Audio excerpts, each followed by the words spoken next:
Muy buenos días y un saludo cordial a todos los colegas. Agradezco el espacio para compartir los avances y desafíos en el ámbito de finanzas climáticas y NDC y las lecciones aprendidas en esta presentación. Inicialmente quisiera compartir con ustedes algunos elementos sobre la agenda de las NDCs. Como ustedes saben, los países están en una fase de preparación, de revisión de sus NDCs, están en una fase de revisión, de actualización de su NDC. Lo mismo está pasando con Bolivia, está revisando su NDC y muy probablemente esta va a ser enviada antes de la reunión de Glasgow, de la conferencia de las partes de este año. Como ustedes conocen, la NDC es uno de los elementos centrales de la agenda de París, del Acuerdo de París. Es un instrumento que insta a los países a definir metas y prioridades vinculados a sus planes nacionales, y los diferentes elementos que estos procesos de implementación tienen se muestran en esta gráfica. Los países están animados a crear un entorno favorable, es decir, marcos regulatorios para implementar sus agendas de cambio climático, generar incentivos sectoriales, un marco de gobernanza y coordinación entre los diferentes sectores. Por lo general hay un punto focal nacional encargado de llevar adelante toda la agenda de cambio climático, y los otros actores sectoriales, la integración de cambio climático en los diferentes planes y procesos de desarrollo, el desarrollo de mecanismos de reporte, lo que se ha venido a llamar en el contexto de la Agenda de París el marco reforzado de transparencia, y el acceso a financiamiento. El cambio climático va a afectar a los países de diversas maneras, pero como lo hemos entendido nosotros en el contexto del proyecto de gestión integral del agua, es de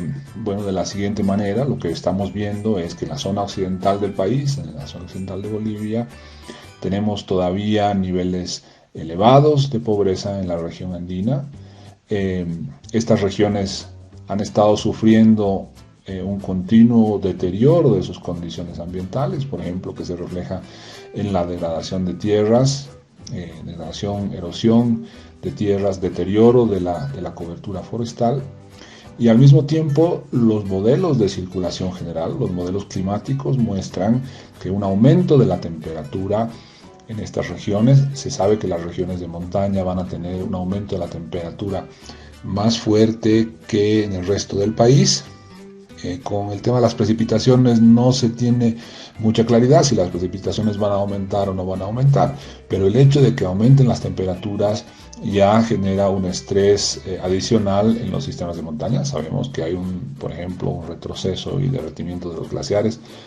de alta montaña, pero al mismo tiempo los procesos de evapotranspiración están presionando sobre los recursos hídricos, sobre todo la humedad del suelo, y generando niveles adicionales, niveles aumentados de aridez. Entonces podemos resumir, el desafío del cambio climático es que estas zonas donde hay todavía niveles elevados de pobreza y niveles de degradación ambiental van a tener impactos adversos adicionales por efecto del cambio climático, y a eso necesitamos responder de manera efectiva. El proyecto de gestión integral del agua ha hecho el esfuerzo, y con la experiencia que se ha tenido en el trabajo conjunto con el Viceministerio de Recursos Hídricos y Riego, se ha logrado consolidar un marco conceptual de gestión integral del agua que incluye aspectos de regeneración de funciones ambientales claves, incluye reservorios naturales y artificiales del agua, diferentes usos del agua para diferentes fines, y sobre todo el tema de la responsabilidad sobre los recursos hídricos, y los procesos de gobernanza que están en el centro de todos estos procesos, la participación, el fortalecimiento de capacidades y la gestión de conflictos para que el trabajo en las cuencas pueda llevar, digamos, genere círculos virtuosos de concertación, de trabajo en torno a las funciones ambientales de la cuenca, la recuperación del suelo, la recuperación de la vegetación y de esta manera mejorar el bienestar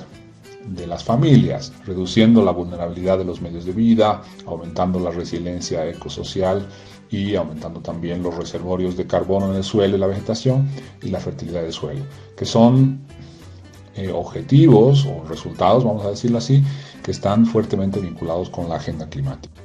Una estrategia particular de restauración de estas funciones ambientales en la cuenca, que también han sido enfatizadas en la ley 300 de la Madre Tierra, tienen un fuerte vínculo con los procesos de cuidar los recursos hídricos y apuntar a una seguridad hídrica. Entonces, en ese marco, no voy a entrar mucho en los detalles, pero lo que necesitamos hacer es integrar esas consideraciones de cambio climático a nivel de los sectores prioritarios, en particular el sector de cuencas, ¿no? Aguas, el Viceministerio de Recursos Hídricos y Riego, generar los incentivos necesarios, los incentivos públicos y de mercado para restaurar funciones ecosistémicas claves y medir estos resultados y ver que somos exitosos y que somos efectivos en lograr una reducción de la vulnerabilidad, aumentar estos valores que habíamos mencionado anteriormente, ¿no? Entonces, eso como una contribución también a la NDC del país, que busca aumentar los niveles de disponibilidad de agua, busca generar una restauración de la cobertura forestal y también tener, digamos, mayores opciones para energías renovables. Que dicho sea de paso, ahí también existen oportunidades, por ejemplo, para abordar el tema de energía rural. Simplemente a modo de ejemplo, el uso, por ejemplo, de recursos de leña para las necesidades energéticas en los hogares. Lo que hemos estado haciendo con el proyecto es entender de mejor manera estas relaciones, bosque y agua, de ver cómo podemos, por ejemplo, aumentar las posibilidades de aumentar la cobertura forestal en las cuencas, entender de mejor manera cómo son los procesos de deterioro de recursos forestales, pero al mismo tiempo también entender cuál es la dinámica. Por ejemplo, en este estudio que se ha apoyado a través del proyecto y también con el proyecto Bosques Andinos, también financiado por la cooperación suiza, donde lo que se ha visto es que los procesos de regeneración natural en el bosque andino son relativamente importantes, ¿no? Tenemos más o menos unos 10 millones de hectáreas de superficie de bosques en la región andina, y de estos un 3%, es decir, unas 300.000 hectáreas, se regeneran de manera natural cada año. Bueno, también se pierden un 28%, ¿no? Un 30%, es decir, unos 3 millones de hectáreas están siendo afectadas por procesos de actividad antrópica, fundamentalmente, que deterioran estos bosques. Pero la regeneración natural es muy importante, y es importante entender cómo estos procesos de regeneración natural podrían ser integrados dentro de la planificación de cuencas, como que existen experiencias interesantes en el país en diferentes cuencas que han sido priorizadas también por el Plan Nacional de Cuencas. En cuanto a las métricas para medir los avances en cuanto a la NDC o en cuanto a estas metas climáticas,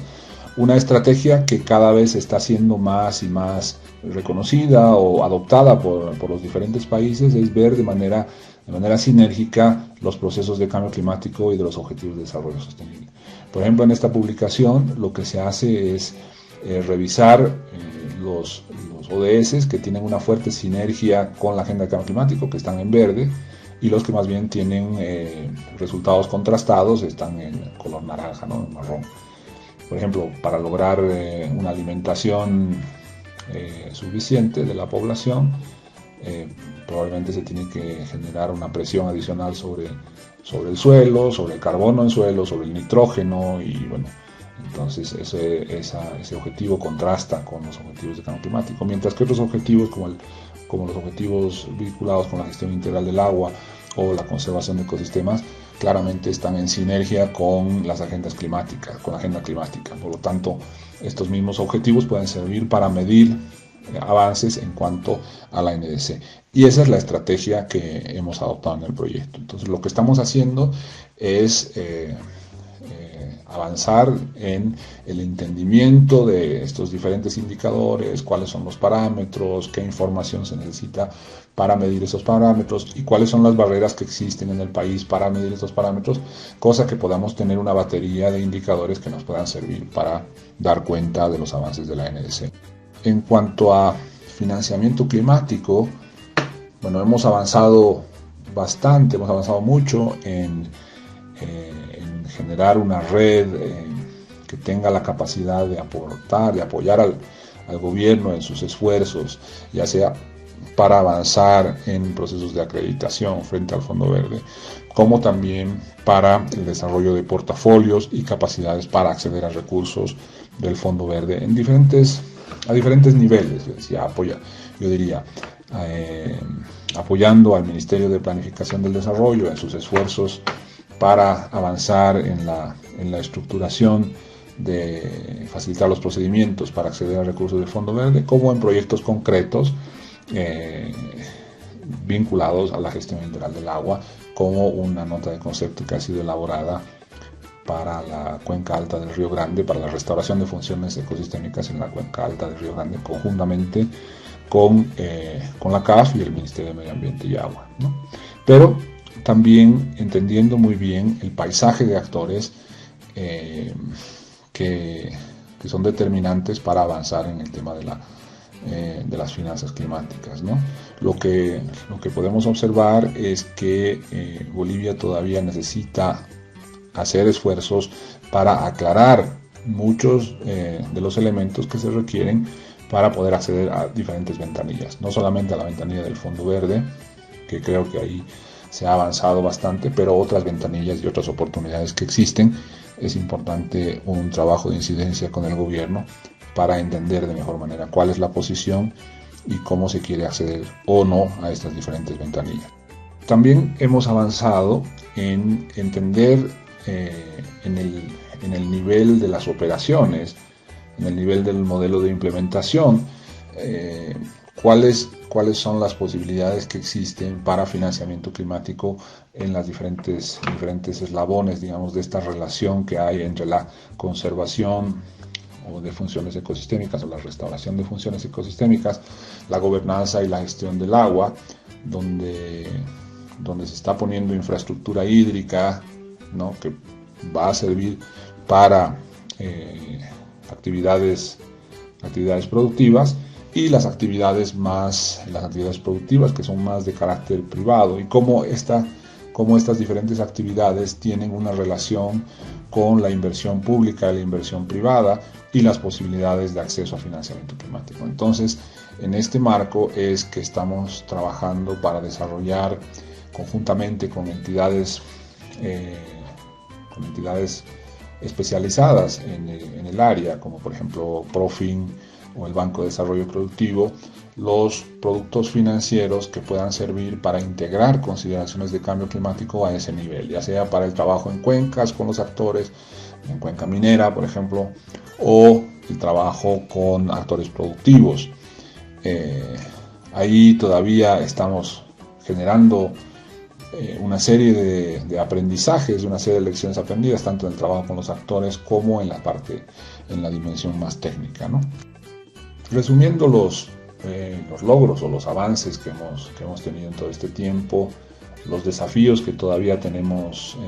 hacia la finalización del proyecto, lo que nos hemos propuesto lograr hacia la finalización del proyecto y algunas de las lecciones aprendidas. Yo diría que hemos avanzado, tenemos avances muy significativos en contribuir a esta integración de cambio climático en el sector de recursos hídricos y riego, a diferentes niveles, en el nivel más metodológico, de las herramientas, las guías que se requieren para formular proyectos, de cambio climático vinculados en el sector para la medición de parámetros climáticos en las intervenciones, es decir, para que los proyectos de desarrollo en el sector de recursos hídricos realmente se conviertan en proyectos de cambio climático y se puedan medir esa contribución. Tanto el diseño de proyectos específicos que puedan ayudar al sector a puntualizar algunas intervenciones, pero también a ganar experiencia en el acceso a recursos climáticos y también elementos relacionados con la vinculación del sector y la NDC, es decir, cómo el sector se vincula al proceso de la NDC. Todavía tenemos algunos desafíos y algunas metas que nos hemos planteado hacia el 2022. Queremos todavía generar una contribución importante a la capacidad del Viceministerio de Recursos Hídricos y Riego, del Ministerio de Medio Ambiente, de cómo utilizar el marco de los ODS para, en sinergia con los resultados deseados de la NDC, para establecer y apoyar, digamos, de manera metodológica al desarrollo de instrumentos de monitoreo y evaluación. Eso en el área de la NDC y los ODS, y en el área de las finanzas climáticas, trabajando con los actores presentes y que están impulsando proyectos climáticos a desarrollar un portafolio de proyectos y también productos climáticos que ayude a los actores que están presentes, como el Banco de Desarrollo Productivo o microfinancieras, que puedan aplicar productos financieros que nos ayuden a hacer más resilientes las intervenciones, la actividad económica en las cuencas. En cuanto a las lecciones aprendidas, yo diría que han habido 3 niveles de lecciones. Bueno, han habido muchísimas lecciones aprendidas, pero para agruparlas de alguna manera, todo el tema de la integración de cambio climático en el sector y cómo generar entornos habilitantes para considerar aspectos de cambio climático en un sector como es el sector de recursos hídricos. Todo este aprendizaje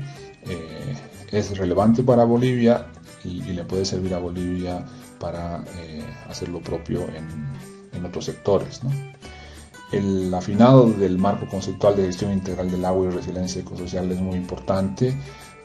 Creo que es muy simple, es un marco conceptual simple pero poderoso, es una experiencia muy relevante, yo diría no solo para Bolivia, sino como marco conceptual, porque existe, ¿no?, el marco conceptual de la gestión integral del agua, ¿no? Pero creo que la experiencia de Bolivia es significativa en cuanto a considerar cambio climático en este marco, ¿no? Ahí debería explotarse bastante este conocimiento, y se pueden hacer algunas publicaciones y presentar estas publicaciones también en el nivel internacional, ¿no? Y las guías, ¿no? Las guías y herramientas que son ajustadas a las capacidades de actores. Aquí quiero enfatizar el tema ajustado a las necesidades y capacidades de los actores locales. Creo que hay mucho aprendizaje en el proyecto sobre eso, justamente, ¿no? Sobre cómo ajustar estas guías y herramientas, que a veces utilizan conceptos que no son tan simples, pero cómo pueden convertirse en guías e instrumentos operativos en el nivel de los municipios y los actores locales.